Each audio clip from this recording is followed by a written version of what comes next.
નમસ્કાર વિદ્યાર્થી મિત્રો, ગ્રેવિટેશનના નવા લેક્ચરમાં બધાનું સ્વાગત છે. તો આપણે આજે આ લેક્ચરમાં ઉપગ્રહો પૃથ્વીની આસપાસ ભ્રમણ કરે છે, તો જે કક્ષામાં ભ્રમણ કરે છે તેમાં વેગ શું હોય, એનું ઉપગ્રહ કેટલી ઉર્જા ધરાવે છે અને કયા કયા ટાઈપ્સના ઉપગ્રહો હોય છે એનો આપણે અભ્યાસ કરીશું. તો સ્ટાર્ટ કરીએ. આપણને તો ખબર છે કે ઉપગ્રહો છે એ પૃથ્વીના ગુરુત્વાકર્ષણ બળના કારણે એની આસપાસ ભ્રમણ કરે છે. હવે અહીંયા તમને વચ્ચે સેન્ટરમાં એક પૃથ્વી બતાવેલી છે, અર્થ. ધારો કે અર્થનું માસ છે એમી, અને આ થઈ ગયું પૃથ્વીનું સેન્ટર. ત્યાંથી ધારો કે આ સેન્ટરથી ઉપગ્રહનું અંતર છે સ્મોલ આર. હું ક્યાંથી બોલ્યો છું? આર ક્યાં છે? Small r is equal to પૃથ્વીના કેન્દ્રથી ઉપગ્રહનું અંતર. આગળ વધીએ. એચ.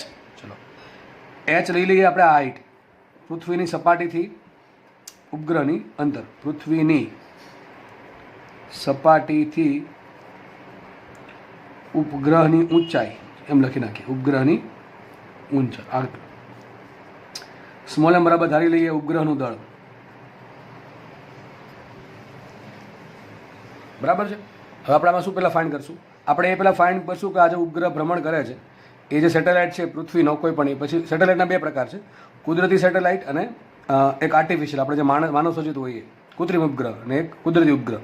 જેમ કે આપણે પૃથ્વી માટે ચંદ્ર છે એ પૃથ્વીનો કુદરતી ઉપગ્રહ છે, બરાબર, મૂન.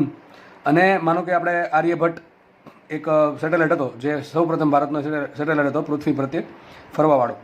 તો એ ભારતનો જે પ્રથમ સેટેલાઇટ હતો એ માનવ સર્જિત હતો. તો ટૂંકમાં ઉપગ્રહ છે બે પ્રકારના હોય, કુદરતી અને કૃત્રિમ.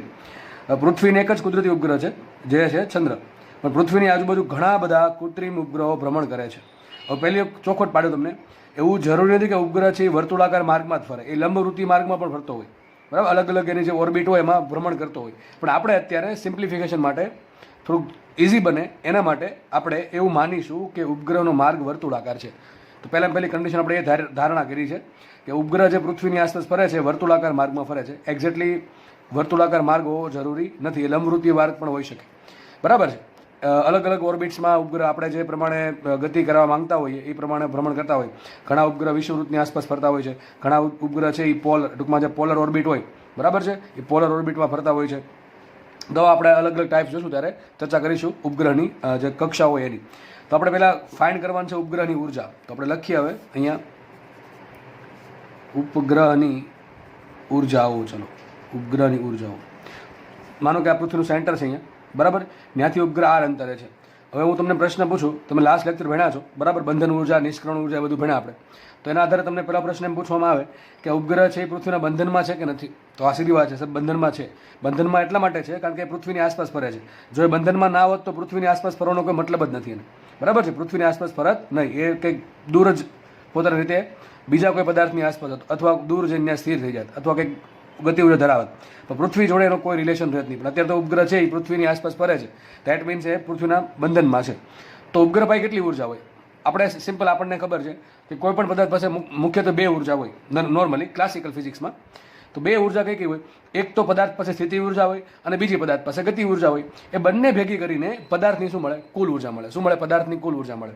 તો આપણે આ કેસમાં પણ આ ઉપગ્રહ છે એ પૃથ્વીના બંધનમાં છે, એટલે પૃથ્વીના કારણે પદાર્થ પાસે, એટલે કે ઉપગ્રહ પાસે કંઈક સ્થિતિ ઉર્જા પણ હશે. અને તમે જોઈ શકો છો ઉપગ્રહ છે એનો વેગ v છે, બતાવ્યો છે અહીંયા ઓર્બિટમાં વેગ v છે. વેગની દિશા ક્યાં હોય? સ્પર્શક દિશામાં. ઉપગ્રહ અહીંયા તો સ્પર્શક આ બાજુ, વેગ આ બાજુ હશે. ઉપગ્રહ જો અહીંયા આવશે તો વેગ આ બાજુ આવશે, નીચે તરફ, બરાબર, સ્પર્શક દિશામાં. ધારો કે ઉપગ્રહ અહીંયા આવશે તો એની ડાયરેક્શન વીની આ બાજુ આવશે. તો ઉપગ્રહ પાસે પૃથ્વીના બંધનના કારણે સ્થિતિ ઉર્જા પણ હશે અને પોતાના વેગના કારણે ગતિ ઉર્જા પણ હશે. તો ઉપગ્રહ પાસે બે ઉર્જા હશે, ગતિ ઉર્જા પ્લસ સ્થિતિ ઉર્જા. બંનેને ભેગું કરવાથી શું મળશે મને? ઉપગ્રહની કુલ ઉર્જા મળશે. શું મળશે? ઉપગ્રહની કુલ ઉર્જા. તો આપણે આજે જ ચર્ચા કરવાની છે કે ઉપગ્રહ પાસે કુલ ઉર્જા કેટલી છે. ચલો સ્ટાર્ટ કરીએ આપણે. પહેલાં લઈએ ઉપગ્રહની ગતિ ઉર્જા. ઉપગ્રહની ગતિ ઉર્જા. ચલો, ગતિ ઉર્જા કઈ રીતે મળે? ગતિ ઉર્જા મને મળે હાફ mv સ્ક્વેર પરથી. કેના પરથી મળે? હાફ mv સ્ક્વેર પરથી. તો પહેલાં મારે ઉપગ્રહ માટે હાફ mv સ્ક્વેર ગમે એમ કરીને શોધવું પડે. ટૂંકમાં ધેટ મીન્સ મારે ઉપગ્રહનો વેગ શોધવો પડે. દળ તો મને આપી દીધું છે. હવે વેલોસિટી કઈ રીતે મળશે? યાદ કરો, જ્યાં પણ વસ્તુ ફરતી હોય ત્યાં એક નિયમ લાગુ પડે. તમને મેં ઘણી વખત કીધું છે, આજે ફરતી કહી દઉં કે એક વસ્તુ કઈ લાગુ પડે? અરે ભાઈ, કેન્દ્રગામી બળ અથવા કેન્દ્ર ત્યાગી બળ. તો ચલો, આ ઉપગ્રહ છે પૃથ્વીમાં શું છે, પૃથ્વી પ્રત્યે ફરે છે, એટલા માટે પૃથ્વીનું ગુરુત્વાકર્ષણ બળ એની તરફ ખેંચી રાખે. અહીંયા ઉપગ્રહ પર એક બળ લાગશે. અહીંયા કયું બળ લાગે? FG એટલે ગ્રેવિટેશનલ ફોર્સ લાગશે, અને આ બાજુ લાગશે FC. અહીંયા જ્યારે હોય ત્યારે આ બાજુ લાગે FG અને બહાર તરફ લાગશે FC. FC અને FG શું છે? FG છે પૃથ્વીનું ગુરુત્વાકર્ષણ બળ, જે ઉપગ્રહને પોતાની તરફ ખેંચે છે, પરંતુ ઉપગ્રહ પોતાની વર્તુળાકાર માર્ગ જે છે એ જાળવી રાખે છે. ધેટ મીન્સ એના પર એક બળ લાગતું છે FC. તો આ બાજુ લાગે FG, આ બાજુ લાગે FC. બરાબર છે? યાદ રાખજો, એક નોટ લખી રાખો ને, હાંસિયામાં લખી રાખજો એક વસ્તુ કે ઉપગ્રહના દાખલા ગણવાના આવે, લખી રાખજો, બોલું છું એ, ઉપગ્રહના દાખલા ગણવાના થાય ત્યારે પહેલો નિયમ, ઉપગ્રહ માટે હંમેશા ગુરુત્વાકર્ષણ બળ બરાબર કેન્દ્રગામી બળ સરખાવું. પહેલું સ્ટેપ શું કરવાનું? FG બરાબર FC. ઉપગ્રહના દાખલામાં લગભગ 99% દાખલામાં તમારે પહેલું સ્ટેપ આ મૂકવું પડશે કે ઉપગ્રહ માટે પૃથ્વી વડે લાગતું ઉપગ્રહ પર ગુરુત્વાકર્ષણ બળ ઇઝ ઇક્વલ ટુ વર્તુળાકાર માર્ગનું કેન્દ્ર ત્યાગી બળ, બંને સરખાવવાના. પહેલું સ્ટેપ કયું? FG બરાબર FC કરવાનું. આ કરવાથી શું મળશે? તમને વેગ મળશે. શું મળશે? વેગ મળશે. ચલો લખીએ અહીંયા આપણે FG બરાબર FC લેતા. ઓકે, પહેલું સ્ટેપ તમારે હંમેશા આ કરવાનું. ઉપગ્રહના દાખલામાં 99% કેસમાં તમારે આ વસ્તુ કરવી પડશે. ચલો, હવે ઉપગ્રહ પર કેટલું ગુરુત્વાકર્ષણ બળ લાગે? તો આપણે ખબર છે, સૂત્ર શું આવે? Gm1m2/r². ચલો, ઉપગ્રહનું દળ કેટલું? પેલા G લઈ લઈએ, ઇન્ટુ ઉપગ્રહનું દળ સ્મોલ m ઇન્ટુ પૃથ્વીનું દળ me, Gm1m2 છેદમાં પૃથ્વી અને ઉપગ્રહ વચ્ચે અંતર ક્યાંથી માપશું આપણે? સેન્ટરથી. તો પૃથ્વીના સેન્ટરથી ઉપગ્રહની અંતર શું થાય? R, સ્મોલ r થાય. આ સ્મોલ r ને કહેવાય ઉપગ્રહની કક્ષીય ત્રિજ્યા. શું કહેવાય? કક્ષીય ત્રિજ્યા. કોની? ઉપગ્રહની. હો ભાઈ, ઉપગ્રહની કક્ષીય ત્રિજ્યા થશે. તો Gme/r² આવશે, ઇઝ ઇક્વલ ટુ શું આવશે અહીંયા? FC. FC બરાબર શું થાય? FC બરાબર, ચલો, FC ને થાય કેન્દ્ર ત્યાગી બળ. એક જ સૂત્ર છે એનું, mv²/r. આ પછી તમે v બરાબર r ઓમેગા મૂકો તો શું મળશે? mr ઓમેગા² મળે. બરાબર? એ આપણે ગતિ ઉર્જામાં, ચા ગતિમાં જોયેલું છે. તો પહેલું તમારે આ સ્ટેપ કરવાનું. હંમેશા આ સ્ટેપ કરશો તો એક કામ કરીએ, જુઓ હવે મારે શું જોઈએ છે? મારે બે વસ્તુ જોઈએ છે. મારે તો કાં તો ઉપગ્રહનો વેગ જોઈએ અથવા ડાયરેક્ટ મારે ½ mv² જોઈએ છે. તો એક કામ કરો ને, આ r ને અહીંયા લઈ લો, આ r છે ને અહીંયા લઈ લો. બરોબર? ખબર પડી કે આ r છે ને અહીંયા લઈ લો. તો r ઉપર ને r² નીચે, તો એક r નીચે હજી વધશે, અથવા તમે અહીંથી ડાયરેક્ટ r ઉડાડી દો. અને બીજું શું? તો તમને શું મળશે? mv² મળશે. તમને mv² બરાબર શું મળશે? mv² બરાબર મળશે Gm_me/r. પછી બે બાજુ હાફ વડે ગુણી નાખો તો શું મળશે? ડાયરેક્ટલી ગતિ ઉર્જા. બરાબર? તો ચલો આપણે સ્ટાર્ટ કરીએ. અહીં સાઈડ પર લખું છું, આગળ વધીએ. અહીંયા હવે મેં આ r ને અહીંયા ગુણ નાખ્યો ને એક r ઉડાડ્યો તો મળશે શું? G into small m into me છેદમાં r ઇઝ ઇક્વલ ટુ શું મળશે? mv². હવે બે બાજુ હાફ હાફ વડે ગુણે શું આવશે અહીંયા? Gme/2r is equal two half mv². એને કહેવાય ઉપગ્રહની ગતિ ઉર્જા.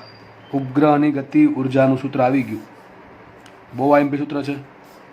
તમને શું કરે ખબર છે? તમને ત્રિજ્યા આપી દેશે, દળ આપી દેશે, પૂછે ઉપગ્રહની ગતિ ઉર્જા કેટલી છે, તો આ ડાયરેક્ટ તમને સૂત્ર કામ આવશે. અને એમ બી આ સૂત્રનો આગળ બહુ ઉપયોગ થશે. સમજ પડી ગઈ? તો કેવી ધન આવશે કે ઋણ આવશે? અરે સાહેબ, ગતિ ઉર્જા હંમેશા ધન જ હોય. ગતિ ઉર્જા ઋણ ન હોય. કારણ શું? દળ કદી ઋણ ન હોય અને વેગ ઋણ હોય. કદાચ વેગનું, જો કે વેગનું મૂલ્ય જ મૂકવાનું હોય. બરાબર છે? તો મૂલ્ય કોઈ ઋણ ના હોય એટલે શું થશે? એનો વર્ક થાય છે. ટૂંકમાં આ પદ હંમેશા ધન હોય. તો યાદ રાખો, કોઈ પણ પદાર્થની ગતિ ઉર્જા ક્યારેય પણ ઋણ હોઈ શકે નહીં. તો આ મને શું મળ્યું? ઉપગ્રહની ગતિ ઉર્જા. આપણે એક કામ કરીએ, ઉપગ્રહનો મારે વેગ શોધવો છે. શું શોધવો છે? વેગ. અહીંથી ડાયરેક્ટ શોધી નાખીએ. તો ઘણી વખત તમને પૂછે ઉપગ્રહનો વેગ કેટલો, તો વેગ શોધી નાખીએ. તો અહીંથી જુઓ, Gm_me/r is equal two mv². આ સ્મોલ m ને આ સ્મોલ m ઉડી ગયા. આ સ્મોલ m અને આ સ્મોલ m ઉડી ગયા તો વધે શું? Gme/r નું વર્ગમૂળ. એના બરાબર શું આવશે? v² આવશે. તો v બરાબર શું આવશે? v બરાબર આવશે √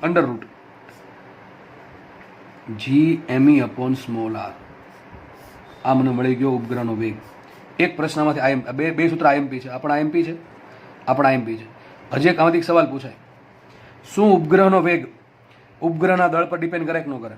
નહીં કરે. જો ઉપગ્રહનો વેગ છે એ ઉપગ્રહના દળ પર ડિપેન્ડ નહીં કરે. તમે એક નાનકડો ઉપગ્રહ મૂકો પૃથ્વીની આસપાસ ફરવા માટે, અમુક જે ગોલ છે પૂરા કરવા માટે, અને એક મોટો ઉપગ્રહ મૂકો, તો બંને ઉપગ્રહનું પૃથ્વીના કેન્દ્રથી અંતર, એટલે કે જેની ત્રિજ્યા સરખી હશે, તો બંને ઉપગ્રહનો વેગ સરખો હશે. ઉપગ્રહ નાનો હોય કે મોટો હોય કે ફરક પડતો નથી. ઉપગ્રહનો વેગ છે એના વેગ પર ડિપેન્ડ ન કરે, પરંતુ ઉપગ્રહની ગતિ ઉર્જા છે એના ઉપગ્રહનો જે વેગ છે એ ઉપગ્રહના દળ પર ડિપેન્ડ નહીં કરે, પણ ઉપગ્રહની જે ગતિ ઉર્જા છે એના દળ પર ડિપેન્ડ. જો દળ આવે છે તો ઉપગ્રહના દળ પર કોણ ડિપેન્ડ કરે? ગતિ ઉર્જા. પણ વેગ ડિપેન્ડ કરશે નહીં. જે વેગ છે એ ઉપગ્રહના દળથી સ્વતંત્ર છે. ટૂંકમાં ઉપગ્રહ નાનો હોય કે મોટો હોય એનો વેગ કેવો હોય? સરખો જ હોય, સરખી ત્રિજ્યા હોય તો. બરાબર. આ જો આર જેમ વધતું જશે, વિચારો, જેમ આર મોટું એમ વેગ નાનું, અને જેમ આર નાનો એમ વેગ વધારે. તો જે ઉપગ્રહ પૃથ્વીની નજીક રહીને ફરે છે, ધ્યાન રાખજો, જે ઉપગ્રહ પૃથ્વીની ઘણો નજીક છે. આ પ્રશ્ન પૂછાય ભાઈ ખાસ નીટવાળા લોકો, વિધાનમાં તમને પૂછાય કે ભાઈ બે ઉપગ્રહ છે એમાં કોનો વેગ વધારે હોય? તો જે ઉપગ્રહ માટે આર નાનું, જેમ આર નાનું, આર માટે શું થાય? પૃથ્વીના કેન્દ્રથી અંતર.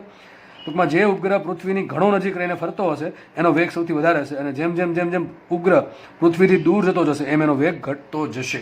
બરાબર છે? તો આ વાત યાદ રાખવી. અને બીજી વાત, બે વસ્તુ કીધી. પહેલી વસ્તુ શું? કે v પ્રપોર્શનલ ટુ m⁻⁴. મતલબ શું થાય?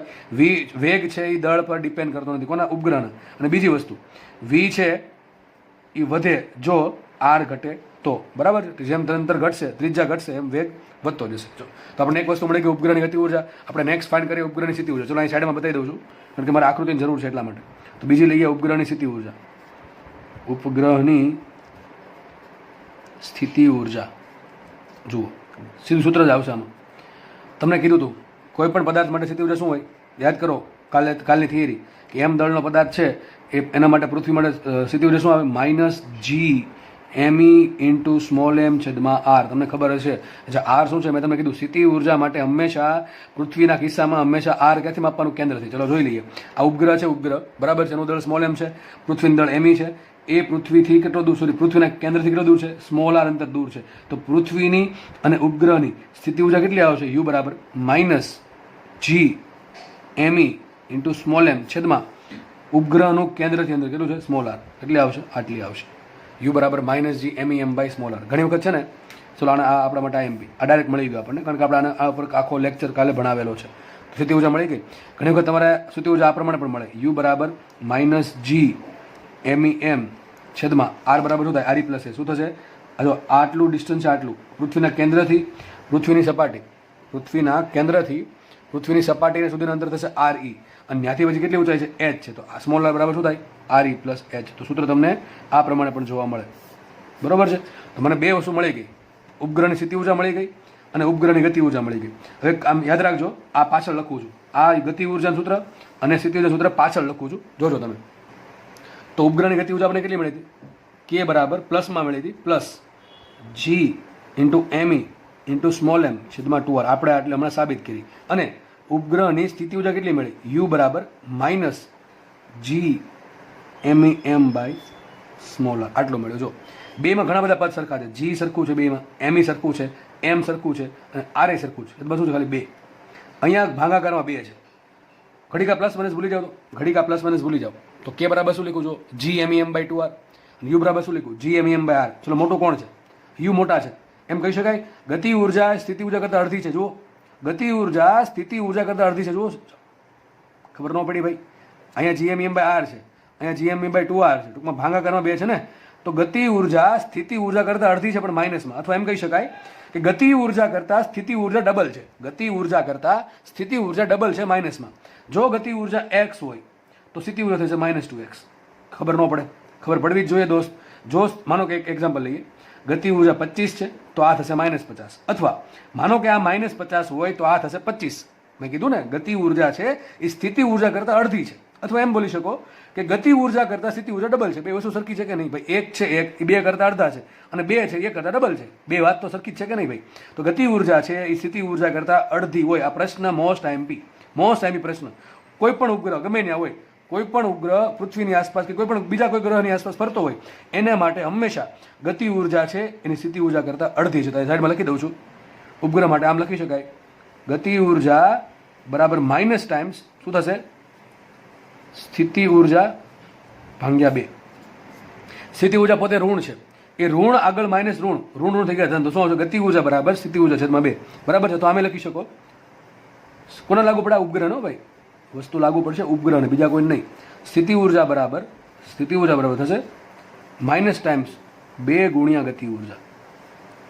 ગતિ ઉર્જા જે પણ આપી છે એને 2 વડે ગુણ નાખો ને આગળ માઇનસ ગુણ નાખો. અમુક વખતે તો પ્રશ્ન આવે પૂછાયેલા છે કે એક ઉપગ્રહની સ્થિતિ ઉર્જા, સોરી ધારો કે એક્ઝામ્પલ લઈ લઈએ, એક ઉપગ્રહની ગતિ ઉર્જા 25 એકમ છે, તો સ્થિતિ ઉર્જા કેટલી હશે? -50 એકમ. ઓપ્શન આપ્યા હોય 25, -25, +50 ને -50. ખબર હોવી જોઈએ ગતિ ઉર્જા કરતાં સ્થિતિ ઉર્જા ડબલ હોય. ગતિ ઉર્જા કરતાં સ્થિતિ ઉર્જા ડબલ હોય. અરે કેમ ખબર પડે છે ડબલ હોય? અરે મને એમ કહો, આ બંધનમાં ક્યારે રહી? આ બંધનમાં ક્યારે રહી? સ્થિતિ ઉર્જા વધારે હોય તો ગતિ ઉર્જા વધારે હોય. બંધનમાં રહેવા માટે શું જરૂર છે? માઇનસ હોવું જરૂરી છે. તો માઇનસમાં કોણ હોય? ગતિ ઉર્જા, સ્થિતિ ઉર્જા. હમણાં તમને કીધું ગતિ ઉર્જા કોઈ માઇનસમાં હોય નહીં, સ્થિતિ ઉર્જા માઇનસમાં હોય. સ્થિતિ ઉર્જા કઈ હોય? માઇનસમાં. આપણા આ ચેપ્ટર જે છે એમાં સ્થિતિ ઉર્જા સૂત્ર શું આવશે? -GMEM/. બાકી શું આવે? મોસ્ટલી mgh આવે. આપણે mgh ની વાત આપણે કંઈ કરશું જ નહીં. તો અત્યારે સ્થિતિ ઉર્જા કેવી હશે? વધારે હશે. ગતિ ઉર્જા કરતાં સ્થિતિ ઉર્જા વધારે છે, ડબલ છે. એટલા માટે હજી માઇનસમાં ઉર્જા છે એની પાસે કુલ ઉર્જા, એટલા માટે બંધનમાં છે. તો આટલી ખબર પડી ગઈ. તો મને ગતિ ઉર્જા મળી ગઈ, સ્થિતિ ઉર્જા મળી ગઈ. બહુ મહત્વનું પરિણામ મેળવું છું. ગતિ ઉર્જા છે સ્થિતિ ઉર્જા કરતાં અડધી હોય માઇનસમાં, અથવા સ્થિતિ ઉર્જા છે ગતિ ઉર્જા કરતાં ડબલ હોય પણ માઇનસમાં. આગળ વધીએ, વાત કરીએ કુલ ઉર્જાની. કુલ ઉર્જા કે સૂત્ર આવે કુલ ઉર્જા E બરાબર શું હોય? હંમેશા K+U. શું આવશે? E બરાબર K+U. ચલો મૂકીએ કિંમત. E બરાબર શું આવશે? ગતિ ઉર્જા છે પ્લસમાં GMEM/r, અને માઇનસમાં કેટલી છે? -2r. અહીંયા આવશે -GMEM/r. થઈ ગયું. એક કામ કરો, અને 2 વડે ગુણો, 2 વડે ભાંગો, તો GMEM માંથી 2 વખત GMEM બાદ થાય, હજી એક વખત વધે, શું આવશે? કુલ ઉર્જા E બરાબર આવશે -GMEM/2r. ઘણું IMP સૂત્ર, બહુ જ IMP સૂત્ર. જુઓ તો શું આવ્યું, કેમ આવ્યું ખબર પડે ને. ગતિ ઉર્જા x મૂકો તો સ્થિતિ ઉર્જા કેટલી થશે? -2x. તો x માંથી 2x બાદ થાય શું વધે? -x વધે કે ન વધે? તો જુઓ તો આના જેવું જ આવ્યું. જો કુલ ઉર્જા છે, ધ્યાનથી નિહાળો સૂત્રને. કુલ ઉર્જા આવી -GMEM/2r, ગતિ ઉર્જા આવી +GMEM/2r. ટૂંકમાં એમ સાબિત થયું કે ગતિ ઉર્જા અને કુલ ઉર્જા લગભગ મૂલ્યમાં સરખી છે, પણ કુલ ઉર્જા ઋણ છે. અરે ઋણ કેમ આવી દોસ્ત? આ ઋણ શું કામ આવી? ઋણ આવવું જરૂરી છે, 100% જરૂરી છે. જો અહીંયા ઋણ ન આવ્યું હોત તો મતલબ તો એમ થયો કે કુલ ઉર્જા છે ધન છે, અને કુલ ઉર્જા મેં તમને કીધું હતું, કુલ ઉર્જા ધન હોય તો બંધનમાં તો છે નહીં, પણ અત્યારે તો ઉપગ્રહને પકડી રાખ્યો છે પૃથ્વીએ પોતાની આસપાસ ફરવા માટે, તો એની કુલ ઉર્જા ઋણ આવવી જોઈતી હતી. It must be negative. Total energy must be negative, હોવી જ જોઈએ. બરાબર છે? વચ્ચે મસ્ત લગાડ્યું છે. તો કુલ ઉર્જા ઋણ હોવી જ જોઈએ, તો જ એ બંધનમાં કહેવાય, બાકી બંધનમાં કહેવાય નહીં. જો કુલ ઉર્જા 0 હોય કે ધન હોય તો પદાર્થ છે, બીજા પદાર્થના બંધનમાં નથી. અહીંયા કુલ ઉર્જા ઋણ છે, ધેટ મીન્સ ધેટ સેટેલાઇટ છે એ પૃથ્વીના બંધનમાં છે હજુ. જો આ 0 થઈ જાય કે ધન થઈ જાય તો બંધનમાં થાય નહીં. તો મતલબ શું થયું? જો તો એમ કહી શકાય કે ગતિ ઉર્જા જો x હોય તો સ્થિતિ ઉર્જા થશે -2x. કરો બેનો સરવાળો તો શું આવશે? કુલ ઉર્જા -x આવશે. કેટલી આવશે? જો -x. ખબર પડી કે ન પડી? ગતિ ઉર્જા ધન x + x હોય તો સ્થિતિ ઉર્જા હશે -2x. એ આપણે સમજ્યા. અને બેના સરવાળાથી શું મળે? કુલ ઉર્જા મળે. તો વિચારો, x - 2x -x થાય. x - 2x = -x. મતલબ કે આ પ્રશ્ન યાદ રાખવો, લખી રાખજો. બહુ IMP વસ્તુ કહું છું. ગતિ ઉર્જા મારી કોઈ ઉપગ્રહની જો +x હોય તો એની સ્થિતિ ઉર્જા આવશે કેટલી? -2x. અને એની કુલ ઉર્જા આવશે બેના સરવાળા જેટલી. કેટલી આવશે બેન સરવાળો? -x. તમને પ્રશ્ન પૂછાય કે ઉપગ્રહની ગતિ ઉર્જા 25 એકમ છે તો કુલ ઉર્જા કેટલી? -25 એકમ. બરાબર છે? એની સ્થિતિ ઉર્જા કેટલી? -50 એકમ. અને આ આવશે +25. ઊંધું પૂછે કે તમને સ્થિતિ ઉર્જા આપી દઈ, તમને ધારો કે કીધું સ્થિતિ ઉર્જા છે એ -100 જૂલ છે. એક એક્ઝામ્પલ છે, 100 જૂલ ના હોય, પછી સમજવા માટે કહું છું ખાલી કે સ્થિતિ ઉર્જા છે એ 100 એકમ છે. ચલો -100 એકમ કેટલા છે? -100 એકમ. તો ગતિ ઉર્જા કેટલી? +50. કુલ ઉર્જા કેટલી? -50. બરાબર છે? આ બહુ IMP વસ્તુ છે, બહુ IMP વસ્તુ છે ભાઈ દોસ્ત. રોકડા માર્ક્સ. દાખલો ગણતા 10 સેકન્ડે નહીં થાય. દાખલો ગણતા 10 સેકન્ડે નહીં થાય જો દાખલો પૂછવાનો તો. બાકી આવા સૂત્ર બનાવવા બેસશો તો બહુ વાર લાગશે. બરાબર છે? સાબિતી આવડવી જરૂરી છે, ક્યાંક ને ક્યાંક કામ લાગશે, પરંતુ આવા કેસમાં સીધો આન્સર ટીક કરી દેવાનો. ગતિ ઉર્જા x હોય તો સ્થિતિ ઉર્જા માઇનસમાં =x, -2x. બરાબર? અને બેનો સરળો થશે કુલ ઉર્જા માઇનસ. આટલી ખબર પડી ગઈ? ઓકે, ચલો. મેં તમને કીધું હતું જે કુલ ઉર્જા છે એને બંધન ઉર્જા કહેવાય. તો E બરાબર કુલ ઉર્જા, એ જ થશે બંધન ઉર્જા. યાદ છે ને? યાદ કરો બંધન ઉર્જા. બંધન ઉર્જા કુલ ઉર્જા જેટલી હોય, અને કુલ ઉર્જા સ્થિતિ ઉર્જા જેટલી ક્યારે હોય? જ્યારે ગતિ ઉર્જા 0 હોય ત્યારે. પણ ગતિ ઉર્જા તો છે, એટલા માટે આપણે એમ ના કહી શકીએ કે જે ગુરુત્વીય સ્થિતિ ઉર્જા છે એ બંધન ઉર્જા છે. એવું જરૂરી નથી. દર વખતે એવું જરૂરી નથી. જ્યારે ગતિ ઉર્જા 0 થશે ત્યારે ગુરુત્વીય સ્થિતિ ઉર્જા કુલ ઉર્જા જેટલી થાય, અને કુલ ઉર્જા હંમેશા બંધન ઉર્જા જેટલી થાય. તો તમને પૂછે પ્રશ્ન કે ઉપગ્રહની બંધન ઉર્જા કેટલી? ધેટ મીન્સ શું ટ્રાય કરે છે કે તમને એમ જ પૂછું ઉપગ્રહની કુલ ઉર્જા શોધો. શું આન્સર આવશે આમાં પણ? -GMEM 1/2r. પણ યાદ રાખો r ક્યાંથી માપવાનું? પૃથ્વીના સેન્ટરથી. તમને ઘણી વખત દાખલો આવો પૂછે કે એક ઉપગ્રહ પૃથ્વીની સપાટીથી 2re જેટલી ઊંચાઈ પર ભ્રમણ કરે છે. શું કહે છે? એક ઉપગ્રહ પૃથ્વીની સપાટીથી 2re જેટલા અંતરે ભ્રમણ કરે છે. તો તમે ભૂલથી અહીંયા સ્મોલ r બરાબર 2re મૂક્યું, ખોટી વાત છે. તમને અંતર આપ્યું સપાટીથી, મારે અંતર જોઈએ કેન્દ્રથી, તો કેન્દ્રથી અંતર જોતું હોય તો હજી તમારે re ઉમેરવું પડે. તો શું આવશે અંતર? 3re. ઉપગ્રહનું અંતર માપવાનું હંમેશા પૃથ્વીના સેન્ટરથી. ક્યાંથી માપવાનું? હંમેશા પૃથ્વીના સેન્ટરથી. તો ઉપગ્રહની કુલ ઉર્જા કેટલી થશે? બંધન ઉર્જા કેટલી આવશે? -gme અંબારી. માનો કે તમને પ્રશ્ન પૂછાણો કે આ ઉપગ્રહને તમારે પૃથ્વીના બંધનમાંથી મુક્ત કરવો છે, તો બહારથી કેટલી ઉર્જા આપવી પડે? અરે ભાઈ, જેટલી ઉર્જા કુલ ઉર્જા જે માઇનસમાં છે એટલી ઉર્જા પ્લસ બહારથી જો મળી જાય તો એને ઉપગ્રહની કુલ ઉર્જા થઈ જશે 0. એ આપણે લાસ્ટ લેક્ચરમાં જોયેલું. બંધન ઉર્જા જેટલી ઉર્જા પ્લસમાં બાહ્ય ગતિ ઉર્જા તરીકે જો ઉપગ્રહને મળે અથવા કોઈ પદાર્થને મળે તો પદાર્થની કુલ ઉર્જા થઈ જશે 0 અને પદાર્થ વયો જશે અનંત અંતર. એટલે ધેટ મીન્સ કે પૃથ્વીના બંધનમાંથી છૂટી જશે. તો તમને પ્રશ્ન પૂછાય, લખી નાખજો જાતે કે ઉપગ્રહ માટે નિષ્ક્રમણ ઉર્જા કેટલી હોય? તો આટલી હોય. કેટલી? +gmem/2r. અથવા આમ લખી શકો ને, +gmem/2r. આટલી નિષ્ક્રમણ ઉર્જા હશે. અને શું કહેવાય? Half m ve². ટૂંકમાં શું આપશે તમને? ve. આ તમને આપશે ઉપગ્રહનો નિષ્ક્રમણ વેગ. ગઈકાલે જે નિષ્ક્રમણ વેગ ભણ્યા હતા, કોનો ભણ્યા હતા? પૃથ્વીની સપાટી પર રહેલા સ્થિર પદાર્થનો નિષ્ક્રમણ વેગ. પણ આ કોનો નિષ્ક્રમણ વેગ મળશે તમને? ઉપગ્રહનો.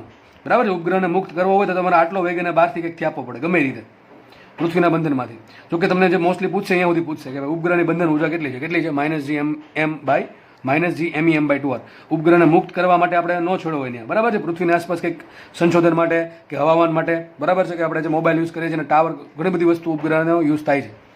તો એના માટે આપણે ઉપગ્રહ યુઝ કરીએ છીએ. તો તમને યાદ રાખજો, કુલ ઉર્જા, બંધન ઉર્જા બે સરખું જ છે. તો તમને પૂછે કે ગતિ ઉર્જા x હોય તો સ્થિતિ ઉર્જા થશે -2x અને કુલ ઉર્જા થશે -x. એટલે કે બંધન ઉર્જા પણ કેટલી થશે? એની -x જ થશે. કેટલી થશે? -x. તો ટોપિક બહુ સારો ટોપિક હતો. બરાબર છે? આપણે હવે આના નેક્સ્ટ દાખલા સોલ્વ કરીએ. તો ફર્સ્ટ ક્વેશ્ચન આપણે ઉપાડીએ. ક્વેશ્ચન છે, પૃથ્વીની આસપાસ વર્તુળાકાર માર્ગમાં ભ્રમણ કરતા કોઈ ઉપગ્રહ પર અચાનક જો પૃથ્વીનું ગુરુત્વાકર્ષણ બળ લાગતું બંધ થઈ જાય તો ઉપગ્રહના વેગની દિશા ક્યાં હશે?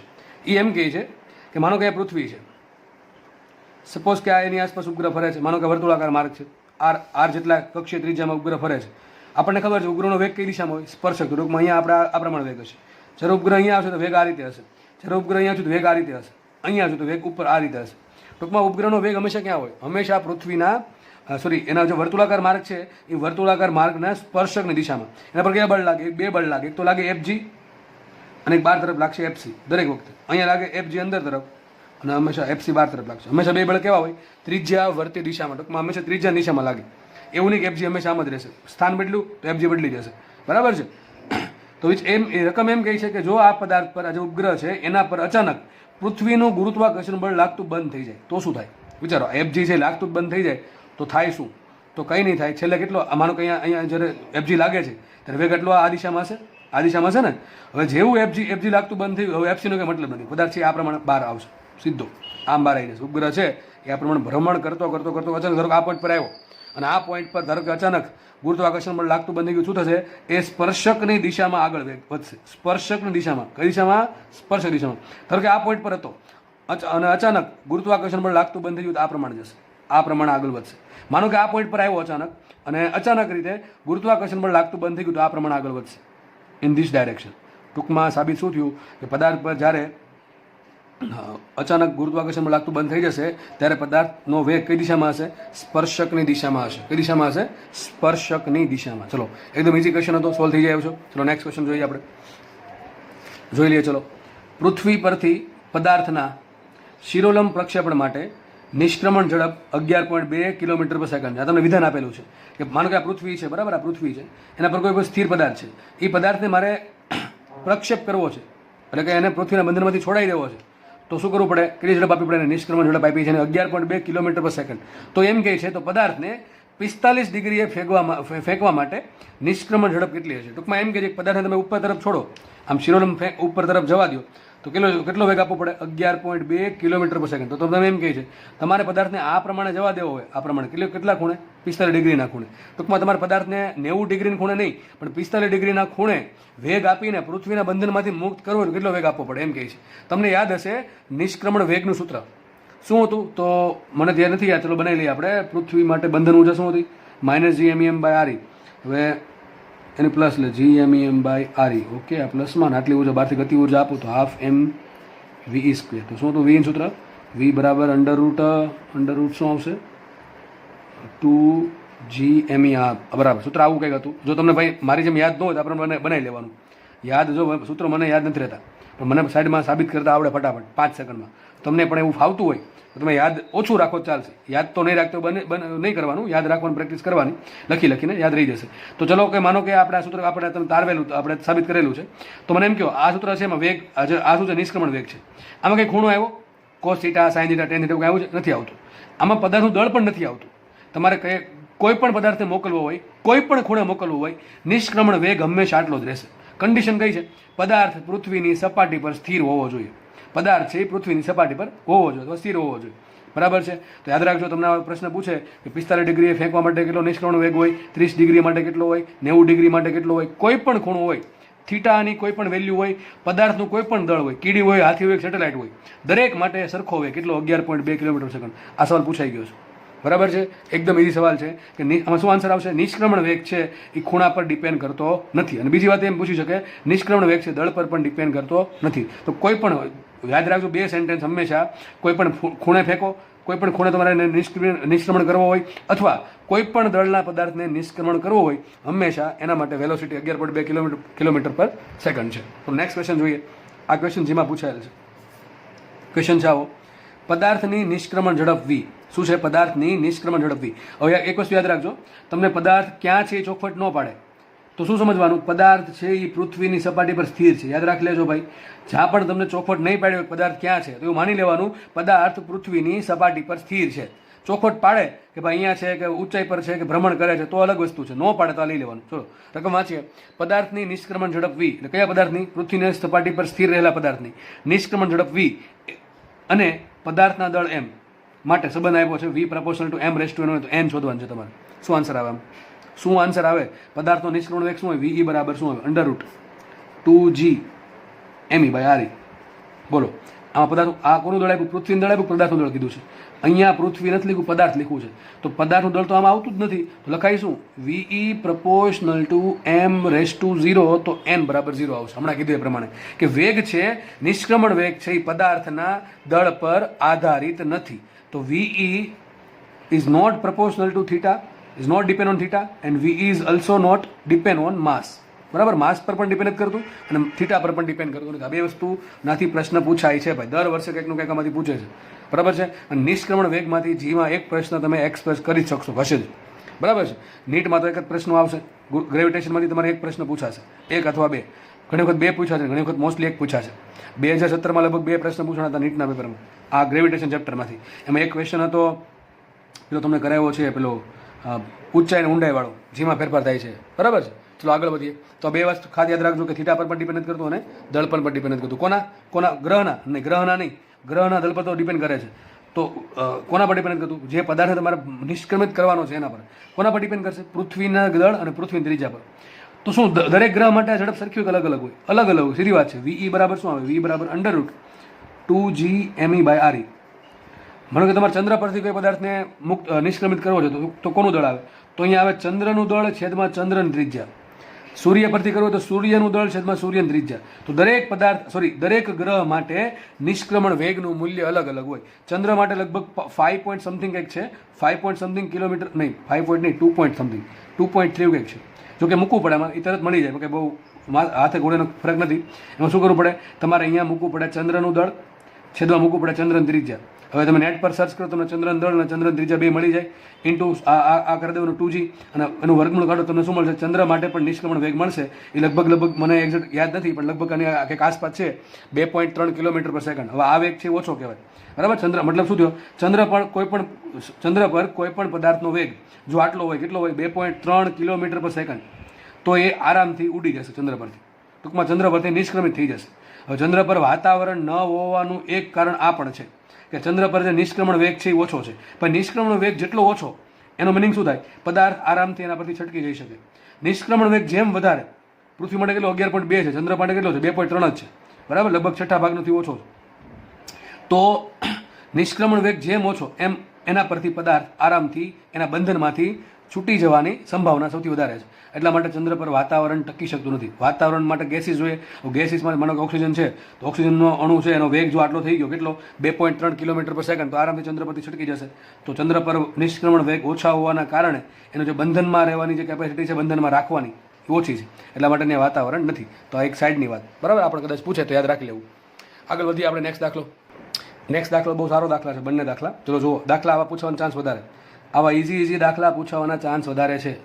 હા, જીના પેપરમાં કોઈકના ભાગમાં સારો દાખલો મળી જાય, બાકી જીના પેપરમાં બાકી મોટા ભાગના લોકો પેપરમાં દાખલા આવા એકદમ એવરેજ લેવલના રહેશે. બહુ અઘરા નહીં, બહુ ઇઝી પણ નહીં. દાખલા બંને સારા દાખલા છે, એટલે સારા એટલે એવું નહીં બહુ અઘરા છે. સારા એ સેન્સમાં કે દાખલામાં પૂછાય છે, બરાબર. ચલો જોયું દાખલો આપણે. પદાર્થને 2r ત્રિજ્યાની ભ્રમણ કક્ષામાં, હવે ખાસ જો વાંચી લેવું. આજે ઊંચાઈ આપી છે કે અંતર આપ્યું છે, મોસ્ટલી વિદ્યાર્થીઓના જે માર્ક્સ જાય છે, હોશિયાર વિદ્યાર્થી જેને દાખલા આવડે છે એના અહીંયા જ જાય છે ઉતાવળમાં. હવે અહીંયા ખાસ વાંચવાનું અંતર ક્યાંથી આપ્યું? તમને શું ત્રિજ્યા આપી? ત્રિજ્યા માપી ક્યાંથી હોય? સેન્ટરથી માપી હોય. ચલો બરોબર અંતર છે. પદાર્થને 2r ત્રિજ્યાની ભ્રમણ કક્ષામાંથી 4r ત્રિજ્યાની ભ્રમણ કક્ષામાં લઈ જવા કેટલું કાર્ય કરવું પડે? એક આપણે દોરી દઈએ આકૃતિ. માનો કે આ પૃથ્વી છે, બરાબર છે, એની આસપાસ એક પદાર્થ અહીંયા ભ્રમણ કરતો હતો.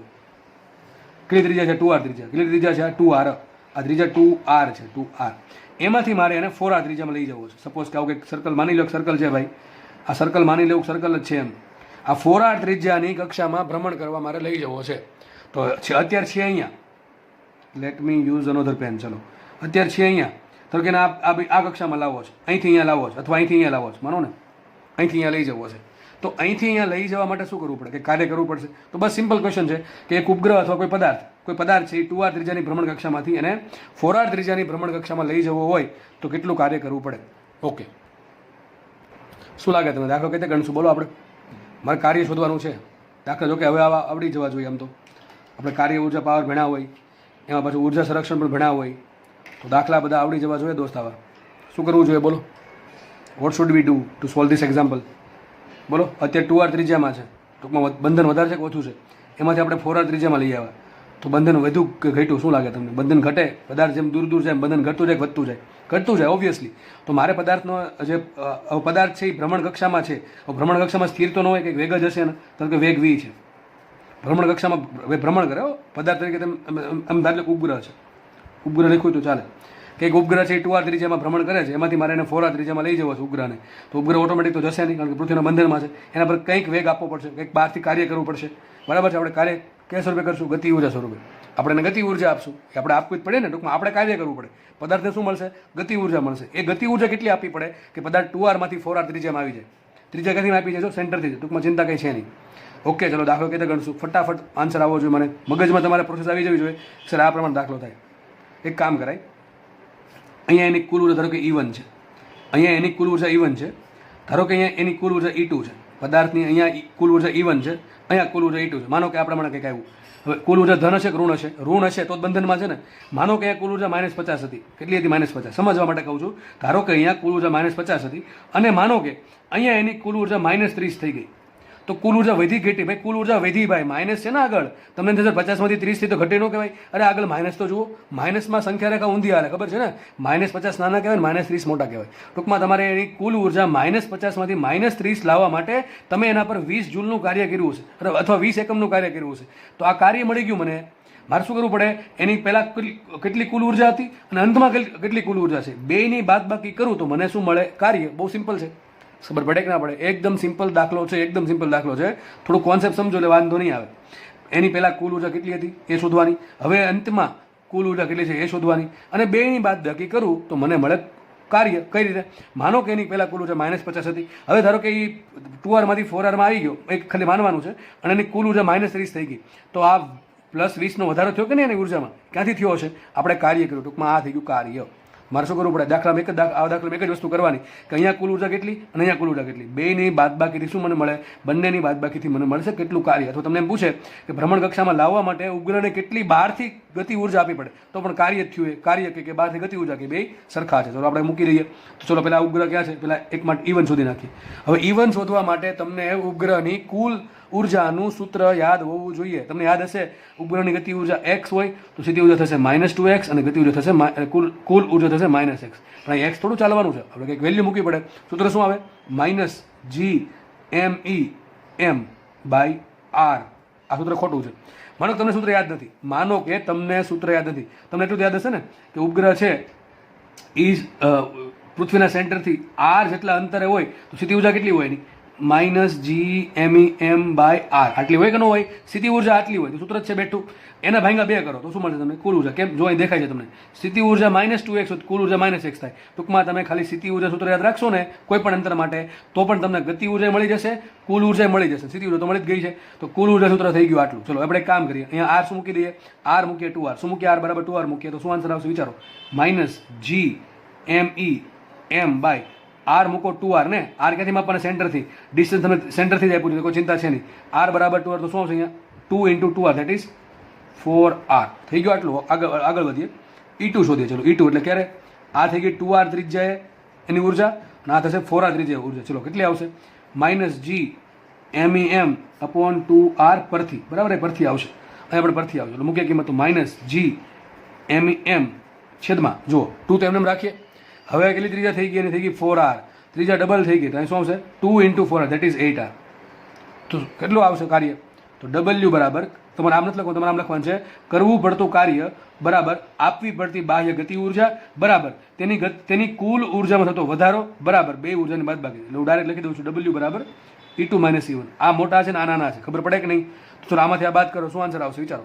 -GMEM/8r માઇનસ પ્લસ હશે ને, શું થશે? આટલો આન્સર આવશે. અરે ભાઈ આ આખું છે, જો અહીં 4r છે, આ અડધું છે, તો આખામાંથી અડધું છે, હજી અડધું વધે. શું તમારે એવું લાગે તો લસા લઈને દાખલો ગણો તો આવો આન્સર આવશે +GMEM/8r. આ તમારો આન્સર. આટલું કાર્ય તમારે બહારથી કરવું પડશે. કઈ સ્વરૂપે? ગતિ ઉર્જા સ્વરૂપે. તમને એમ પૂછે કેટલી ગતિ ઉર્જા આપવી પડે? આટલી ગતિ ઉર્જા આપવી પડે. કેટલો વેગ આપવો પડે બહારનો? તો શું મૂકી દેવાનું? ½ mv² મૂકી દેવાનું, તો તમને વેગ પણ મળી જશે. બરાબર? આમાં ગમે તે દાખલા બનાવી શકે. ચલો દાખલો બહુ ઇઝી છે. બરાબર? દાખલા પૂછાય છે અને ધ્યાનથી દાખલા સોલ્વ કરવા. આગળ વધીએ આપણે. નેક્સ્ટ દાખલો લઈ લઈએ.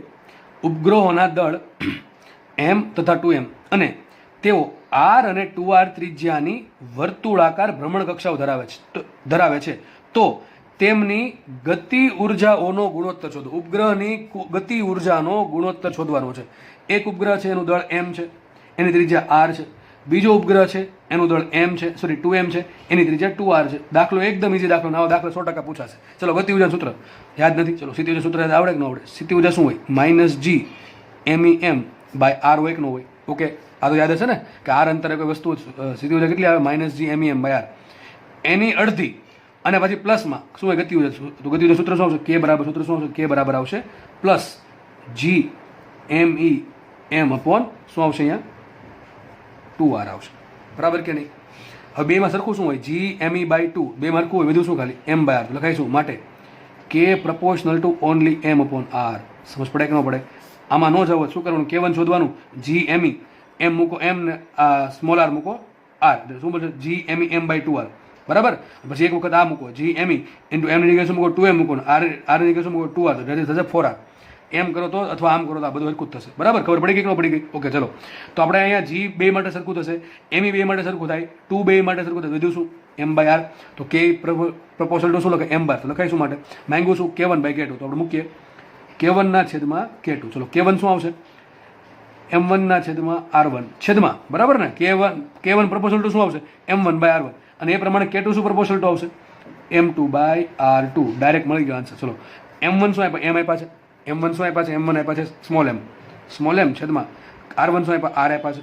ઓકે છેદમાં m2 શું આપ્યા? m2 આપ્યા મને 2m છેદમાં છે r2 શું આપ્યા છે? 2r. જો આ 2 ઉડી ગયા તો વધશે શું? m/r m/r ઉડી ગયું તો વધુ શું? માટે K1/K2 = 1/1. સબી શું થયું? K1 = K2. બંને સરખા છે. અરે ભાઈ દળે ડબલ કર્યું, ત્રીજા ડબલ કરી.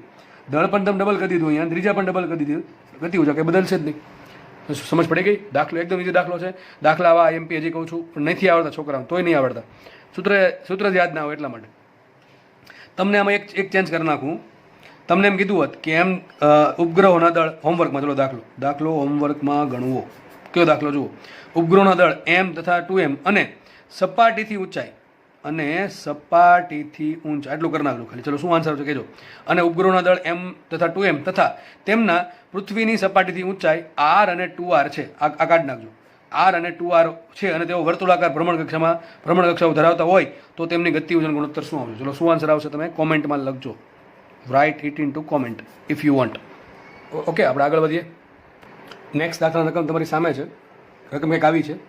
એમ દળના પદાર્થને પૃથ્વીની સપાટીથી h ઊંચાઈએ લઈ જવા માટે સ્થિતિ ઉર્જામાં થતો વધારો શોધો. લો, આ એકદમ ઈઝી દાખલો. જો શું કહે છે? એક પદાર્થ પૃથ્વીની સપાટી પર છે. માનો કે પૃથ્વીની સપાટી છે, અહીંયા આપણે પદાર્થ ધાર લઈએ, બરાબર છે. એને ક્યાં લઈ જવાનો છે? h ઊંચાઈ ઉપર લઈ જવાનો છે. આટલો. તો સ્થિતિ ઉર્જા કેટલી વધે? mgh. અહીં સ્થિતિ ઉર્જા કેટલી હોય? 0. અહીંયા કેટલી છે? અહીંયા કેટલી હોય? mgh. તો વધે કેટલી? mgh. mgh લખીને આવ્યો તો 5 માર્ક જાય. કેમ? અહીં જો કંઈક લખ્યું છે. તમને ઓપ્શન છે ને mgh સ્વરૂપે આપ્યા જ નહીં હોય. તમારા ઓપ્શન માત્ર ને માત્ર mgh સ્વરૂપે નહીં હોય. તમારા ઓપ્શન હશે GE, RE, G, ME એવા બધા ઓપ્શન આપ્યા હશે. હવે મને ખબર અત્યારે ન પડે રકમ વાંચીને, આ રકમ વાંચીને ખબર ન પડે કે દાખલો છે એ આપણે કઈ સ્થિતિ ઉર્જા સાથે ગણવો છે. સ્થિતિ ઉર્જાનું સૂત્ર શું આપણે mgh વાપરવું જોઈએ કે -G_MEM/r વાળું વાપરવું જોઈએ? આ કેમ ખબર પડે? ભાઈ તમે જ્યારે પરીક્ષા આપતા હો ત્યારે તો બધા એવું ન કે આ ચેપ્ટર 11માં ચેપ્ટરનો દાખલો લખું ન સાઈડમાં, કે ધોરણ 11ના ગુરુત્વાકર્ષણનો દાખલો છે, આ ત્રુટિનો દાખલો છે, કે આ વિદ્યુત ક્ષેત્રનો દાખલો છે, કે આ ઓપ્ટિક્સનો દાખલો છે, કે આ સેમિકન્ડક્ટરનો દાખલો છે, એવું કંઈ લખેલું તો હશે નહીં. ત્યાં તો આપણે બધું મગજ દોડાવવાનું છે. તો ત્યારે ખબર કેમ પડે? ઓપ્શન જોઈને ખબર પડે. જો ઓપ્શનમાં GE લખેલું હોય, RE એટલે કે પૃથ્વીની ત્રિજ્યા આવતી હોય, G આવતો હોય કેપિટલ G, પૃથ્વીનું દળ આવતું હોય, આવી બધી વસ્તુ આવતી હોય તો આવી બધી વસ્તુ માત્ર એક જ ચેપ્ટરમાં આવે. કયા ચેપ્ટરમાં આવે? ગ્રેવિટેશનમાં. તો અત્યારે આપણે આ દાખલો ગ્રેવિટેશનના આધારે ગણીશું. બાકી તો સીધો આન્સર આવે કે પદાર્થ પૃથ્વીની સપાટી પર પડ્યો હતો તો સ્થિતિ ઉર્જા કેટલી છે? 0. હવે આપણે એને h ઊંચાઈ લઈ જઈએ તો સ્થિતિ ઉર્જા કેટલી વધે? mgh. તો શું આન્સર આવે? mgh. પણ આપણે જોશું આમાં આન્સર mgh આવે છે કે અલગ આવશે? 100% અલગ જ આન્સર આવશે. કેમ? મેં તમને સમજાવ્યું છે બેમાં ફરક શું છે. પહેલામાં આપણે અહીંયા સ્થિતિ ઉર્જા 0 ધારી છે અને અનંત અંતરે અનંત થઈ જશે. અને આપણે જે આ ચેપ્ટરમાં જે કેસ લીધો છે એમાં અનંત અંતરે સ્થિતિ ઉર્જા 0 છે અને પૃથ્વીની સપાટી પર કેટલી આવશે? -G_MEM/r. એટલા માટે દાખલોનો આન્સર અલગ આવે. આપણે દાખલો ગણીએ અને આપણે દાખલો ગણશું આ ચેપ્ટરના આધારે. મેં તમને ચોખ્ખોટ પાડી દીધી છે. 4 ઓપ્શન નથી આપ્યા. એની જગ્યાએ લખી નાખ્યું ભાઈ આન્સર છે આ સ્વરૂપે લાવો. ચલો તો કંઈક આવું કંઈક કહે છે. એક પૃથ્વીની સપાટી લઈ લઈએ. માનો કે પૃથ્વીની સપાટી પર એક દળ છે, સ્મોલ એમ દળ. મારે સ્મોલ એમ દળને h ઊંચાઈ ઉપર લઈ જવું છે, અહીંયા લઈ જવાનું છે h ઊંચાઈ. તો એની સ્થિતિ ઉર્જામાં કેટલો વધારો થાય એ શોધવાનું છે. આપણે માટે શું કરવું પડે? તમારે શોધવું પડે U1 અને તમારે શોધવું પડે U2. સિમ્પલ. અને U1 - U2 કે U2 - U1 કરી નાખો તો મને શું મળે? વધારો મળે, ઘટાડો મળે? વધારો મળશે. મોટું કોણ હશે? U1 કે U2? કોણ મોટું હશે? વિચારો. U1 મોટા હોય, U2 મોટા હોય, એ તમે જાતે વિચારજો. હવે એટલું જ તમને હવે આવડવું જોઈએ. ઇન્ફિનિટી અંતરે 0 હોય. કેટલી હોય? 0 હોય. જેમ નીચે જશો કેન્દ્ર તરફ એમ વધશે, પણ ઋણમાં વધશે. શેમાં વધશે? ઋણમાં વધશે. તો જેમ ઉપર જાવ જેમ ઉપર જાવ છો એમ તમે 0 તરફ જાઓ છો. ટૂંકમાં તમારી સ્થિતિ ઉર્જા વધે છે. ટૂંકમાં જેમ તમે પૃથ્વીની સપાટીથી દૂર જશો એમ સ્થિતિ ઉર્જા વધશે કે ઘટશે? 0 તરફ જશે. શું થાય? વધતી જાય. માઇનસમાંથી 0 તરફ જશે. દેટ મીન્સ વધશે. પણ ખાલી મૂલ્ય જુઓ તો મૂલ્યમાં અહીંયા 0 હોય તો કે +15 છે. હકીકત હોય કેટલી? -15. પણ તમે ખાલી 15 જુઓ, તમે એમ વિચારજો 15માંથી 0 થઈ ગયું તો ઘટી. એવું નથી થતું. ધ્યાનથી જોવું. બરાબર છે? બહુ કન્ફ્યુઝ થવું નહીં આમાં.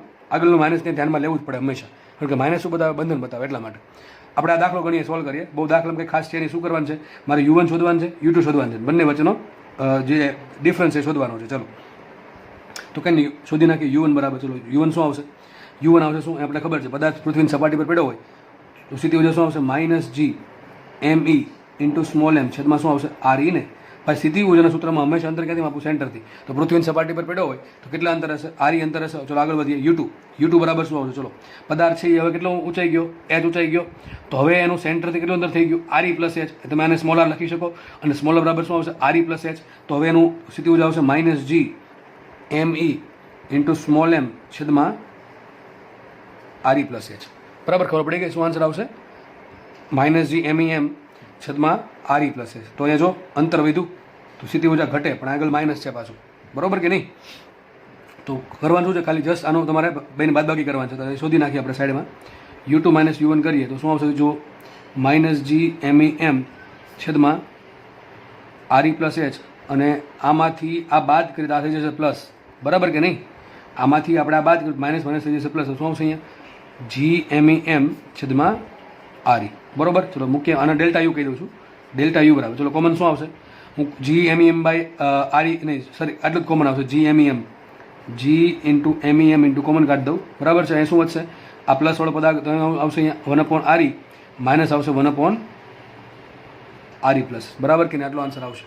હવે એક કામ કરીએ, આ પદને અહીંયા ગુણો, આ પદને અહીંયા ગુણો. તો અહીં લખું છું, માટે delta U is equal to GME into small M. અહીંયા શું આવશે? અહીંયા ગુણો અને અહીંયા ગુણો. શું છે ઉપર? RE plus H minus RE છેદમાં બેનો ગુણાકાર. કોનો કોનો? RE into RE plus H. Okay, ચલો થઈ ગયું આટલું. હવે જો અહીંથી RE ઇન્ટુ RE કેન્સલ થઈ ગયા તો ઉપર શું વધશે? ખાલી એચ વધશે. અને નીચે શું આવશે? RE. તો આવો કંઈક આન્સર આવશે. GME ઇન્ટુ સ્મોલ એમ છેદમાં RE ઇન્ટુ કાઉન્સમાં આવશે અહીંયા એચના છેદમાં RE પ્લસ એચ. આ એક તમારો આન્સર, એક ટાઈપનો આન્સર આવો કંઈક હોઈ શકે. આ કયા સ્વરૂપે છે? G અને ME સ્વરૂપે. માનો કે તમને આન્સર GE સ્વરૂપે માંગ્યો. કોના સ્વરૂપે માંગ્યો? GE. ખબર છે ને GE શું છે? GE શું છે? પૃથ્વીની સપાટી પર ગુરુત્વ પ્રયોગ. સૂત્ર શું હતું એનું? બહુ ઇઝી હતું. GME upon RE square. સાબિત કીધું હતું આપણે. ચલો મારો તો આ આન્સર, ચલો ઓપ્શનમાં આવું આપ્યું હોય તો ટીક કરી દેવાનું. ચલો હવે માનો કે ઓપ્શનમાં તમને છે ને GME નથી આપ્યું, એની જગ્યાએ GE આપ્યું.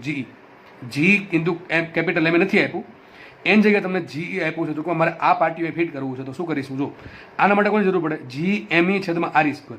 મારી પાસે છે શું? GME છેદમાં RE છે.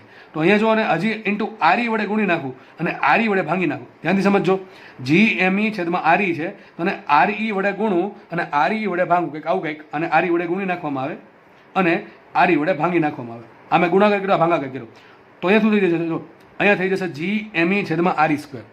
GME છેદમાં RE સ્ક્વેર. તો આને શું વંચાય? તો વચ્ચે આને GE શું વંચાશે? GE. તો આવો આન્સર પણ આવી શકે. આન્સર આવશે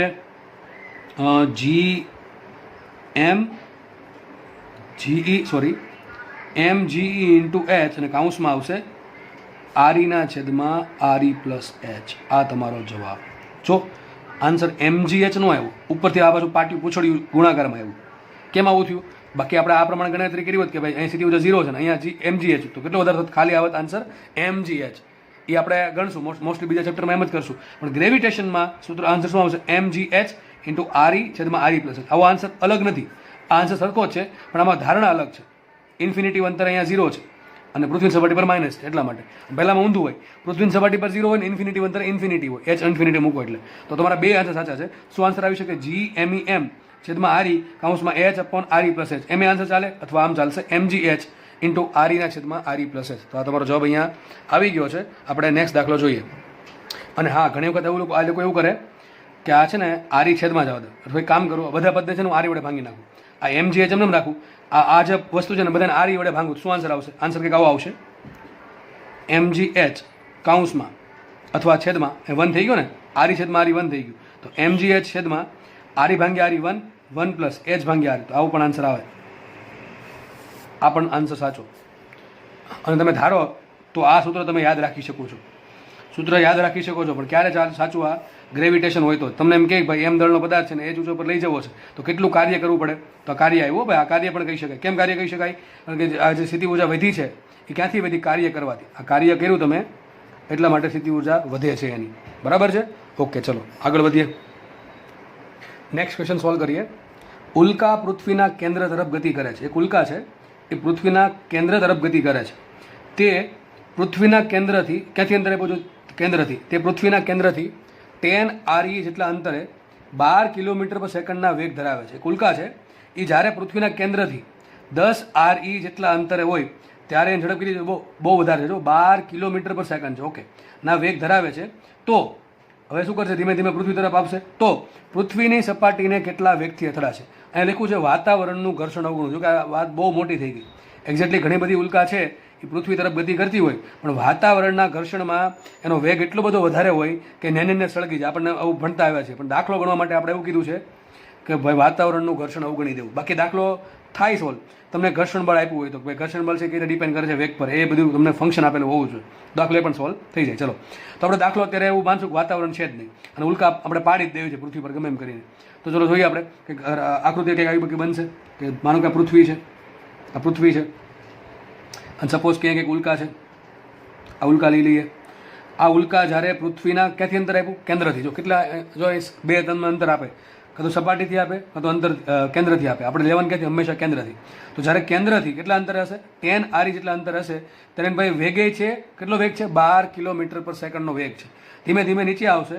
જ્યારે અહીંયા અથડાશે પૃથ્વીને ત્યારે એને કેટલો વેગ હશે શોધવાનું છે. કંઈ દાખલામાં છે નહીં. તમારા મગજમાં આવી જવો જોઈએ કે દાખલો ક્યાંથી સોલ્વ થાય. આવા દાખલા કે જેમાં ઊંચાઈ આપી હોય ને વેગ આપ્યો હોય હંમેશા સોલ્વ થાય ઉર્જા સંરક્ષણ પરથી, કે પહેલાં એની પાસે કુલ કેટલી ઉર્જા, કુલ કેટલી ઉર્જા હતી E અને હવે કેટલી ઉર્જા છે. કેમ ઉર્જા સરકી જશે? વાતાવરણનું ઘર્ષણ નથી એટલા માટે. જો વાતાવરણનું ઘર્ષણ હોય તો માનો કે અહીંયા 100 એકમ ઉર્જા હોય તો એવું જરૂર નથી કે 100 જ હોય, ધારો કે 80 જ છે, બાકીની 20 ક્યાં ગઈ? વાતાવરણ ખાઈ ગયું. પણ અહીંયા તો શું છે? વાતાવરણનું ઘર્ષણ નથી એટલા માટે જેટલી બી ઉર્જા શરૂઆતમાં છે એ બધી ઉર્જા પૃથ્વી પર જ્યારે પડશે ત્યારે હશે, કારણ કે વાતાવરણ નથી, વાતાવરણનું ઘર્ષણ બળ લાગતું નથી એટલા માટે. તો શું કરશું આપણે? બોલો, એક જ વસ્તુ કરવાની. એમાં શું થાય? ઉર્જા સંરક્ષણ પરથી, ઉર્જા સંરક્ષણ પરથી, by the conservation of energy, ઉર્જા સંરક્ષણ પરથી શું થશે? ઉલ્કાની પ્રારંભિક ઉર્જા, ઉલ્કાની પ્રારંભિક ઉર્જા ઇઝ ઇક્વલ ટુ ઉલ્કાની પૃથ્વીની સપાટી પર કુલ ઉર્જા અથવા અંતિમ ઉર્જા, એમ લખો તો ચાલે. ચલો, ઉલ્કાની પ્રારંભિક ઉર્જા શું આવે? K1 + U1 is equal two ઉલ્કાની અંતિમ ઉર્જા શું આવે? K2 + U2. બરાબર, આ કુલ ઉર્જા આવશે. ઉલ્કાની પ્રારંભિક કુલ ઉર્જા શું થાય? E1 = E2. E1 બરાબર શું આવે? K1 + U1 is equal two K2 + U2. તમને K1 આપી દીધા છે, U1 આપી દીધા છે, U2 આપ્યું તો K2 મળે કે ના મળે? અરે દોસ્ત આરામથી મળે. ચલો શું કરવું પડે? મારે ત્રણ વસ્તુ શોધવી પડે, K1 U1 U2. ચલો એક કામ કરીએ, પહેલાં આપણે K1 શોધી નાખીએ. ચલો K1 આમ તો આપણે રકમમાં કિંમત મૂકશું, છતાં આપણે લખી દઈએ. ચલો તો we have K1 is equal two શું આવશે? Half mv². શું આવશે અહીંયા? Half mv². વી કેટલા આપ્યા? ચલો લખીએ સાઈડમાં. વી બરાબર શું છે? જો વી અહીંયા આમ શું મળશે તમને? અહીંયા K1 મળે ને અહીંયા U1 મળે. પ્રારંભિક સ્થિતિ આ છે, ફર્સ્ટ નંબરની પોઝિશન. વેગ આપ્યો છે એનો 12 કિલોમીટર પર સેકન્ડ. આપણે એને ફેરવવો પડશે મીટરમાં. તો શું આવશે અહીંયા? 12 × 10³ મીટર પર સેકન્ડ. ઓકે, ચલો આગળ વધીએ. અને મૂલ્ય કોઈ દી વચ્ચે શોધવું નહીં. આગળ વાત કરીએ U1 ની. ચલો U1 શું આવશે? U1 બોલો. U1 એટલે એના સેન્ટરથી એનું સ્થિતિ ઉર્જા, પૃથ્વીના સેન્ટરથી સ્થિતિ ઉર્જા. સ્થિતિ ઉર્જા સૂત્ર એક જ આવે, -GME. શું આવશે? -GME ઇન્ટુ શું આવશે? સ્મોલ એમ ને, -GME ઇન્ટુ સ્મોલ એમ. છેદમાં શું આવે? છેદમાં શું આવશે? આટલું અંતર આવશે ને, આ બધું અંતર ક્યાંથી? સેન્ટરથી લઈને એનું સુધીનું અંતર, પૃથ્વીના સેન્ટરથી લઈને ઉલ્કા સુધીનું અંતર કેટલું આપ્યું? 10 RE. અહીંયા આવશે 10 RE. અહીંયા આવશે 10 RE. ઓકે, હવે અહીંયા G અને M ની કિંમત મૂકવી અઘરી પડે. શું પડે? G અને M ની કિંમત મૂકવી અઘરી પડે. આપણે કામ કરીએ અને આ જો યાદ રાખજો, તમને જ્યાં પણ GME દેખાય ને, GME એને હંમેશા ફેરવવાની ટ્રાય કરવાની GE માં. શું ફેરવવાની ટ્રાય કરવાની? GE માં. કઈ રીતે ફેરવશો? GE બરાબર શું થાય? GME/RE² થાય. તો GME બરાબર શું આવે? GME બરાબર આવે GE × RE². સમજ પડે કે નહીં પડે? આને એમ લઈ દીધું તો GME બરાબર શું આવશે? GE × RE². તો હું શું મૂકી દઉં? અહીંયા મૂકી દઉં GME બરાબર GE × RE². અથવા એમ ખબર ન પડે તો GME/RE છે, RE વડે ગુણો, RE વડે ભાંગો, તો GME/RE² બરાબર શું આવશે? GE × RE. તો તમે વિચારો, આ GME બરાબર શું મૂકી દીધું મેં? GE × RE². શું મૂકી દીધું? GE × RE². છેદમાં જે RE છે એ ઉડી જાય. શું આન્સર આવશે? -GE RE. શું આવશે જગ્યાએ? GE RE × M/10. આમાં શું મળી ગયું? U1. ચલો U2 શોધીએ. U2 એટલે શું થાય? પૃથ્વીની સપાટી પર સ્થિતિ ઉર્જા. મને એમ કહો, જ્યારે ઉલ્કા છે પૃથ્વીની સપાટી પર આવે તો પૃથ્વીની સપાટી પર સ્થિતિ ઉર્જા હોય કે ન હોય? અરે સાહેબ 100% હોય. પૃથ્વીની સપાટી પર હોય કે ન હોય? કેટલી હોય? -GME M/RE. ખબર છે. પૃથ્વીના સેન્ટર પર 0 હોય, પણ ત્યાં તો હશે પાછી. અહીંયા તો ક્યાં? સપાટી પર. તો શું આવશે અહીંયા? -GME M/RE. સોરી, પૃથ્વીના સેન્ટર પર કેટલી હશે? ઇન્ફિનિટી હશે ને, કારણ કે અંતર 0 થઈ ગયું એટલા માટે. હા, ઇન્ફિનિટી અંતર 0 હોય. ઓકે, તો U2 કેટલા હશે? -GME M/RE. આપણે ખબર પડી કે આ ક્યાંની વાત છે? સપાટીની વાત છે. અને આ ક્યારની વાત છે? શરૂઆતમાં જ્યારે હતું. આને પણ આપણે કામ કરીએ અને ફેરવી નાખીએ. શેમાં? GE માં. તો શું આવશે? આને RE વડે ગુણો, RE વડે ભાંગો. RE વડે ભાંગો, છેદમાં શું આવશે? RE² આવશે. તો GME/RE² ને કહેવાય GE. તો શું આવશે? -GE M ને પછી RE વડે ગુણ્યા થાય એ હશે, એટલે શું આવશે? -GE RE M. આટલી સ્થિતિ ઉર્જા હશે. બાકીની શું હશે? ગતિ ઉર્જા હશે. તો આપણે ચલો આમાં કિંમત મૂકીએ. આ ત્રણેય કિંમત આમાં મૂકી દઈએ. આ ત્રણેય કિંમત આપણને જે મળે ગતિ ઉર્જા, પ્રારંભિક ગતિ ઉર્જા, પ્રારંભિક સ્થિતિ ઉર્જા અને અંતિમ સ્થિતિ ઉર્જા, તો એના પરથી શું મળશે મને? અંતિમ ગતિ ઉર્જા મુખ્ય કિંમત. ચલો તો કંઈક લખાશે આ રીતે કંઈક અહીં સુધી નાખીએ આપણે. જુઓ K1 શું છે? K1 છે હાફ એમ વી સ્ક્વેર. તો હાફ એમ ઇન્ટુ વી કેટલા આપ્યા? જો અડેક કામ કરો, છેલ્લે કિંમત મૂકી દઈશું તો વી સ્ક્વેર લખી નાખું પ્લસ U1 કેટલા છે? જો U1 છે માઇનસમાં, માઇનસ આવશે, માઇનસમાં આવશે કેટલા? Minus GEREM/10. શું આવશે અહીંયા? Minus GEREM/10. Okay, is equal two શું આવશે? ઇઝ ઇક્વલ ટુ આવશે K2 પ્લસ આ આખું પદ કયું આવશે? માઇનસવાળું. આપણે માઇનસ છે અહીંયા, માઇનસ GEREM. થઈ ગયું આટલું? ઓકે, ચલો આટલું થઈ ગયું. K2 ને કરતા બનાવો તો આખું પદ આવશે આ બાજુ, તો થઈ જશે પ્લસ. હવે જો અહીંયા પણ GEREM છે, અહીંયા પણ GEREM છે, બરાબર છે. તો આખું પદ અહીંયા આ બાજુ આવશે તો આ પ્લસ થઈ જશે. અને અહીંયા કેટલું છે? GEREMમાંથી આપણે 10મો ભાગ બાદ કરીએ તો કેટલા ભાગ વધે? 9 ભાગ વધે, 9/10 વધશે. સમજ ન પડી? આખું પદ આ બાજુ લાવો તો શું આવશે? GEREM લસા લ્યો, 10માંથી 1 બાદ 9 વધે કે ન વધે? અને બીજી વાત, આપણને વેગ શોધવાનો છે. આપણે આ વેગ આને V1 કહી દઉં, ચલો આને V1 કહી દઉં. આપણે K2 શોધવાનું, V2 શોધવાનું છે, સોરી. તો V2 બરાબર શું મૂકશું આપણે? હાફ એમ V2 સ્ક્વેર મૂકી દઈશું. અહીં લખ્યું છે વેગ શોધો, વેગ. બાકી કારણ કે તમારે ગતિ ઉર્જા શોધવી હોય તો તમને સ્મોલ એમ આપવું પડે, જે તમને આપ્યું નથી. તમને શું કીધું છે અહીંયા? જસ્ટ ખાલી વેગ શોધવાનું કીધું છે. તો આપણે K2 ની પણ આપણે હાફ એમ V2 સ્ક્વેર શોધશું. તો તમે જોઈ શકો છો અહીંયા પણ એમ છે, અહીંયા પણ એમ છે, અહીંયા પણ એમ છે, અહીંયા પણ એમ છે. ઉલ્કાનું દળ બધી ઉડી જશે. અહીં શું વધશે? V1 સ્ક્વેર/2. શું વધે? V1 સ્ક્વેર/2. તો અહીંયા આવશે V1 સ્ક્વેર/2 પ્લસ આવશે, જો આ પદ આખું આ બાજુ આવ્યું GEREM. હવે ભાઈ આટલી ગણતરી આવડવી જોઈએ. GEREM minus GEREM/10. 10માંથી 9 જાય, સોરી 10 × 10માંથી 9 વધશે તો આવશે અહીંયા 9/10 GEREM ઇઝ ઇક્વલ ટુ અહીં શું વધશે? આ હાફ એમ V2 સ્ક્વેર. તો અહીં શું આવશે? V2 સ્ક્વેર/2. આ બે કાઢવો હોય તો બીજી ગતિ બે ઉડાડી દઈએ અને બે ઉડે ગુણ અહીં શું આવી જશે? 18 આવી જશે. શું આવી જશે? 18. તો દાખલો અહીંયા સોલ્વ થાય છે. તમારે બસ જસ્ટ શું કરવાની છે? કિંમત મૂકવાની છે. ચલો મૂકી દઉં કિંમત, બાકી ગણતરી તમારે જાતે કરવાની છે. હવે આપણે ગણતરી જાતે કરતાં તમે લગભગ થઈ ગયા છો. ચલો એક વર્ષથી તમને બધી ક્રિટિકલ ગણતરી પણ શીખવાડી છે. તો પહેલાં V1 સ્ક્વેર શું છે? 12 10/3 એનો 144 10/6 144 10/6 પ્લસ આવશે 18/10 ઇન્ટુ G કેટલા લઈ લો? G 10 લઈ લો, વાંધો ચલો G 10 લઈ લેજો. આ કેટલા આવશે? 6400 કિલોમીટર. ચાલશે નહીં ચાલે તો શું આવે અહીંયા? 6400 × 10/3 એટલે શું થાય? 6.4 × 10⁶. અને એમ તો સોરી એમ ઉડી ગયા છે.